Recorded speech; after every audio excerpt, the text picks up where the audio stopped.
सड़क के पास एक छोटा सा रेस्टोरेंट था। उसके पास सड़क किनारे एक बुजुर्ग औरत बैठी थी, जिनकी आंखें नहीं थी। वे एक पोटली को बगल में दबाए बैठी थी, और वहां बारिश के पानी से सड़के नाले भरे पड़े थे। उस पानी में बैठी वह कांप रही थी, और उसकी आंखों से आंसू आ रहे थे, और बारिश होने के कारण कपड़े पूरे भीग चुके थे। तभी स्कूल खत्म होने के बाद सीनू की नज़र उस पर पड़ी। वह भागकर उसके पास आया। अम्मा, अम्मा, आप क्यों रो रही हो? आपको घर जाना है क्या? मैं आपको छोड़ दूं? अंजना जी बच्चों के मुंह से अम्मा, अम्मा सुनकर अंजना जी हैरान हो गई, क्योंकि उन्होंने बहुत लोगों से मदद मांगी, लेकिन किसी ने उनकी मदद नहीं की। अम्मा, आप पूरी भीग चुकी हो, आपका घर कहाँ है? सीनू ने दोबारा पूछा। क्या हुआ अम्मा जी? अंजना जी ने पूछा। बेटा, कौन हो तुम? अम्मा, मेरा नाम सीनू है। चल, मैं आपको आपके घर पहुंचा देता हूँ, बच्चे ने बहुत मासूमियत से कहा। अंजना जी की आंखें नम हो गई और बोली कि बेटा, मेरा कोई घर नहीं है, और मैं देख भी नहीं सकती हूँ। मैं रोज यही सोती हूँ। आज बारिश हो रही है, इसलिए परेशान हूँ, लेकिन जब बारिश खत्म हो जाएगी तो मैं यही आराम से सो जाऊंगी। सीनू बोला। अम्मा जी, आप मेरे घर चलो ना, आप पूरे भीग चुके हो। मैं मम्मा से बोलकर आपके कपड़े सुखवा दूंगा।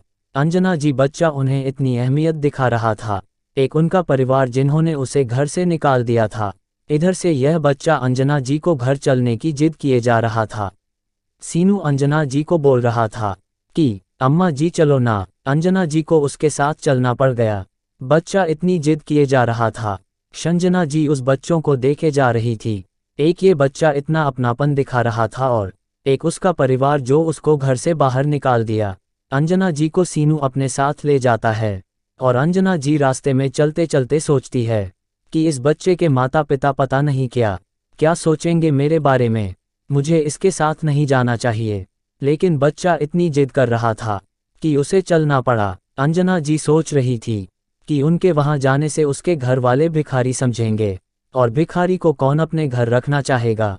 मुझे नहीं जाना चाहिए, मैंने जिंदगी में इतना अपमान सहा है और नहीं सह सकती। सीनू जैसे ही अपने मैनन गेट से अंदर पहुंचा, अंजना जी वहीं से पीछे मुड़ गई और बाहर की ओर चलने लगी।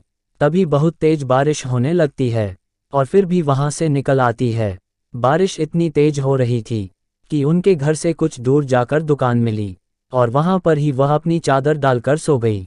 अगले दिन अम्मा जी की आवाज़ सुनकर अंजना जी अचानक उठ बैठ गई। अम्मा जी, मम्मा यही है वह अम्मा जी। अंजना जी बोली। सीनू है क्या? सीनू की अम्मा बोली। जी आंटी जी, सीनू कब से मुझसे कह रहा था कि अम्मा जी को ढूंढ कर लाओ। अम्मा जी को ढूंढकर इतना बोलकर सीनू की मम्मा ने पास वाली दुकान पर जाकर खाने का सामान लाकर अंजना जी को दे दिया, और अंजना जी के मना करने पर जबरदस्ती उन्हें खाना खिलाया। अंजना जी को बहुत बुखार था। सीनू की मामा ने अपने पति को वहां बुला लिया।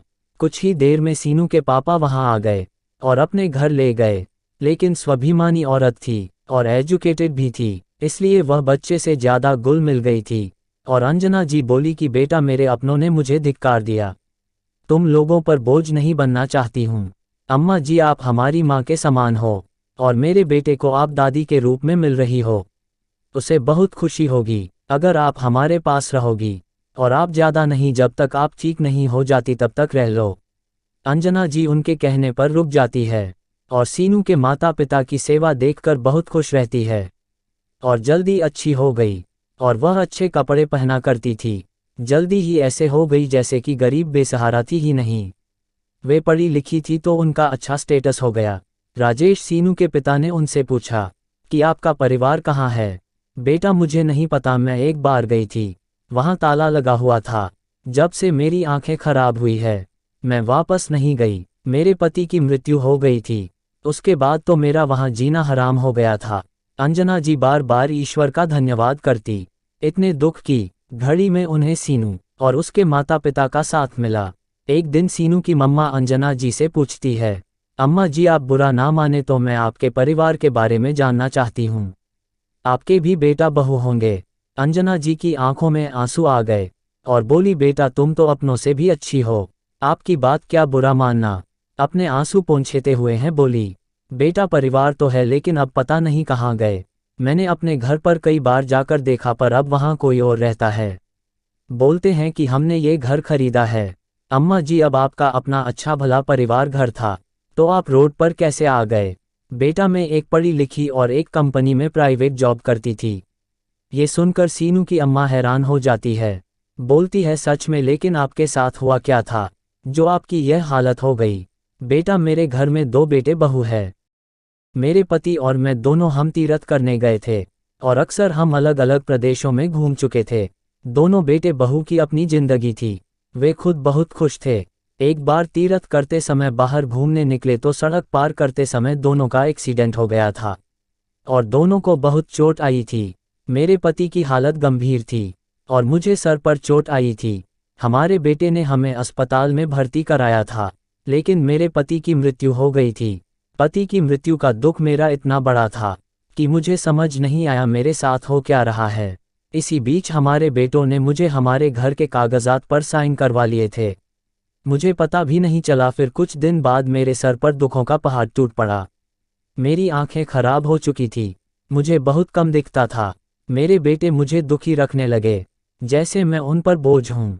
कुछ दिन बाद मेरी आंखों से पानी चलने लगा और मेरा इलाज चलना था, लेकिन उसके लिए मेरे पास पैसे नहीं थे। और फिर मेरे बेटे ने मुझे पैसों के लिए भी ताना मारा कि हम कहाँ से पैसे लाए तुम्हारे बीमारी के लिए, और अब तुम रोज कुछ ना कुछ बीमारी बता देती हो।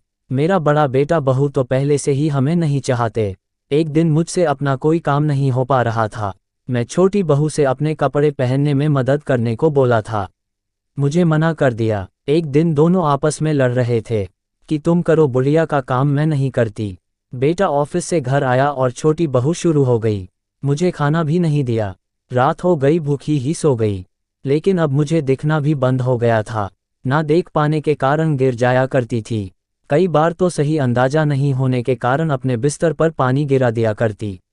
जब मैं गिरती थी मेरी बहू मुझ पर हंसती और मुझे उठाने में भी मदद नहीं करती है। मुझे अपने कमरे का अंदाजा भी नहीं रहता था। मुझे अपने अंधेपन के कारण बहुत समस्या का सामना करना पड़ता था। एक दिन बड़ी बहू अपने पति यानी कि मेरे बेटे को बोली कि आप अपने अंधी माँ को संभालो, मेरे से तो कुछ नहीं होगा। रमा, छोटी बहू तो कुछ भी नहीं करती है, वह भी तो संभाल सकती है। और कुछ तुम्हारी माँ छोटी छोटी बातों पर आवाज लगाती रहती है। इन्हें भी तीर्थ पर जाना था, अब निकल रहा तीर्थ, मैं ही क्या करूं। उधार छोटी बहू भी छोटे बेटे के कान भर देती है। दोनों भाई मिलकर एक फैसला ले लो। एक, मुझे बहुत भूख लग रही थी तो बड़ी बहू को बोला खाने के लिए, उसने नहीं दिया। उनके तीखे ताने मेरे कानों में गूंज रहे थे। और फिर छोटी बहू को बोला, किसी ने भी मुझे खाना नहीं दिया। पूरा दिन भूखी ही रही थी तो मैं किचन में जाकर खुद खाने का हाथों से ढूंढने लगती हूँ। भला मुझे आंधी को क्या दिखता है। वहां कांच के गिलास नीचे गिर गई। जैसे रसोई से गिरने की आवाज आई तो दोनों बहुएं भागते हुए रसोई में आई और देकर चिल्लाने लगी। मैं नीचे गिर गई, मुझे मारना शुरू कर दिया और मेरे शरीर में कांच के टुकड़े चुभ रहे थे, लेकिन उन्हें दया नहीं आ रही थी। बोली, नुकसान कौन भरेगा। उनके शरीर में बहुत खून बहने लगा और मैं दर्द से चिल्ला रही थी। मुझे मेरे बेटे ने सरकारी अस्पताल में भर्ती करा दिया और वहां मुझे 4-5 दिन हो गए अस्पताल में पड़े हुए। तो मुझे डॉक्टर पूछते थे कि आपके घर वाले आपसे मिलने नहीं आए, तो मैं चुप रह जाती। जब मैं ठीक होकर घर आई तो मैंने देखा घर में कोई और रह रहा था। उन्होंने मुझे घर में जाने नहीं दिया था। फिर मैं अपने पति की फोटो लेकर घर से निकल पड़ी। कभी मंदिर में बैठ जाती तो कभी मंदिर के बाहर बैठ जाती थी। मेरे घर के कागजात पर साइन करवा लेते हैं। सीनू की माँ पापा की आंखों में आंसू आ जाते हैं। सीनू के पापा बोलते हैं, जिनके घर में बड़े होते हैं उनकी कदर नहीं करता और जिनके होते नहीं उनके प्यार के लिए हम तरसते हैं। बेटा, संस्कार तो मैंने भी अपने बच्चों को अच्छे दिए थे, पता नहीं मेरी परवरिश में कहाँ कमी रह गई और मेरी औलाद ऐसी निकल गई, पता नहीं क्यों। बच्चे माँ बाप को बोझ समझते हैं। अब सीनू की माँ उन्हें सहारा दे रही थी। अम्मा जी, आप फिक्र मत करो, आप हमें अपने बच्चे समझो। हमारे घर में कोई बड़ा बुजुर्ग नहीं है, आपका आशीर्वाद रहे, हमारे घर में सब अच्छा होगा। सीनू के पापा घर आते हैं और ऐसे ही चलता रहता है। एक दिन उनके पापा बोलते हैं, अम्मा जी, पास के अस्पताल के बाहर एक कैंप लगा है, आप वहां अपनी आंखों को दिखा लीजिए। बेटा, नहीं, मैं नहीं दिखाऊंगी, तुम लोगों ने मुझे अपने घर में रखा है, वहीं काफ़ी है और फालतू का खर्चा होगा तुम्हारा। नहीं अम्मा जी, वह कैंप बिल्कुल फ्री है, बूढ़े लोगों के लिए उनके कहने पर मैं मान गई। तब हम कैंप में गए और वहाँ मेरी आंखों का ऑपरेशन हुआ। और ऑपरेशन ठीक हुआ, मेरी आंखें खुलना का समय आया। मैंने सीनू को अपने पास बुलाया ताकि उसका चेहरा मैं देख सकूं। जब मेरी आंखें खुली तो मैंने सीनू को देखा, बहुत प्यारा। मैंने उसे अपने गले से लगाया। भगवान इस बच्चे को सारी खुशियां दे, इस घर में सदा खुशहाली बने रहे, और मैं उनका शुक्रिया किया जिनके कारण ये सब हुआ। फिर मुझे अपने साथ ले गई। मैं घर जाकर उनके घर के काम में हाथ बटाने लगी। मैंने साड़ी पहनी थी जो कि मैं पहले पहना करती थी, और बहुत अच्छी लग रही थी।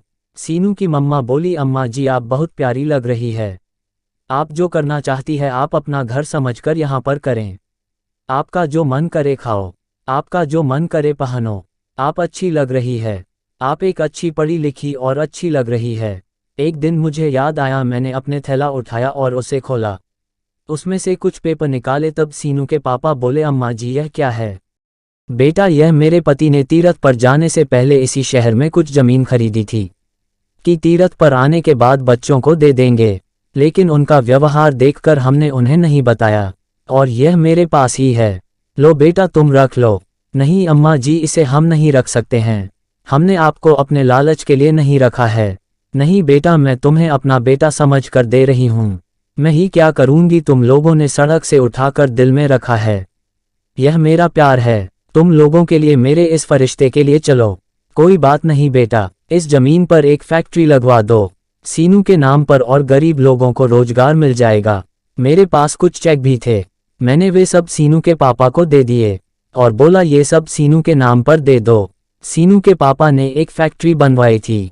फैक्ट्री तैयार हो गई और वहां पर बोर्ड लगा दिया, जरूरतमंद लोगों को काम की आवश्यकता हो तो यहाँ पर आए।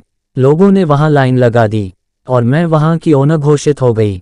सीनू की माँ दोनों हम वहां जाया करते थे। मजदूर लोग आए थे, वे सब काम पर लग जाते हैं और हम घर आ जाते हैं।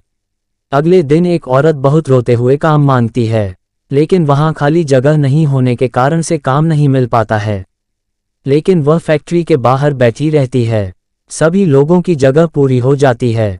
अब हमारे पास फोन आता है, फैक्ट्री से फोन आता है कि एक औरत कल से यहाँ बैठी है, वह काम मांग रही है, जबकि यहाँ पर खाली जगह नहीं है। हम उन्हें कैसे समझाएं कि यहाँ जगह नहीं है। मैं ऑफिस चली जाती हूँ और मैं वहाँ पर बाहर घूम रही थी तो मेरी नज़र मेरी छोटी बहू पर पड़ती है, और वह भी मुझे देख रही होती है। बोलती है कि बुढ़िया क्या कर रही हो, और तुमने किसके घर में चोरी कर ली जो तुम यहाँ पर ठाट बाट से खड़ी है। ये सब सीनू की मम्मा सुन लेती है और बोलती है ये क्या बकवास कर रही हो, तुम जानती भी हो कौन है, ये यहाँ की मालकिन है। उसे यकीन नहीं होता है। फिर मैंने कहा कि तुम ये सोच रही हो ना कि यह बुढ़िया मरी क्यों नहीं, जिंदा कैसे हैं। सीनू की मम्मी बोलती है, अम्मा जी यह कौन है? अंजना जी मेरी बहू। सीनू की मम्मा के पैरों में उसकी बहू गिर जाती है और माफ़ी मांगती है और कहती है कि मैडम हमें यहाँ पर काम दे दो, मेरे बच्चे कई दिन से भूखे हैं, हमारे घर में एक टाइम का खाना बनता है, मेरे पति को भी कहीं काम नहीं मिल रहा है, दोनों बहुत परेशान है। सीनू की मम्मा बोली कि यह मेरी नहीं उनकी कंपनी है। मेरी बहू मेरे पैरों में गिर जाती है, माफ़ी मांगती है, बोलती है माँ जी माफ़ कर दो मुझे, हमने बहुत गलत किया है तुम्हारे साथ, और मेरे बच्चे भूखे हैं। जब से आप गई है हमारा सब कुछ बिखर गया, इनके पापा का काम भी छूट गया, धीरे धीरे हम बर्बाद हो गए, सड़क पर आ गए। मेरा दिल एक माँ का दिल है, मैंने उसे काम पर रख लिया लेकिन माफ़ नहीं किया। अब मैं शुरू की मम्मा के साथ घर आ जाती हूँ। जैसे ही घर आया ऐसा लगा जैसे कि मेरा ही घर हो। लोगों की जैसी करनी होती है वैसी भरनी होती है, हमारे किए कर्म लौट के वापस आते हैं। उनके साथ भगवान ने ऐसा ही किया। मैं सीनू के घर पर हंसी खुशी रहने लगी और सब अच्छा चल रहा था। हमारी कंपनी बहुत अच्छी चल रही थी। आज उस कंपनी में मेरा बेटा बहू काम कर रहे थे और अपने किए पर पछतावा कर रहे थे। आज वे पछतावे की आग में जल रहे थे। दोस्तों क्या रंजना ने सही किया या गलत किया? आप कमेंट में अपनी राय जरूर देना, और वीडियो अच्छी लगी तो लाइक, शेयर और कमेंट जरूर करना। मिलते हैं अगली नई कहानी के साथ। धन्यवाद।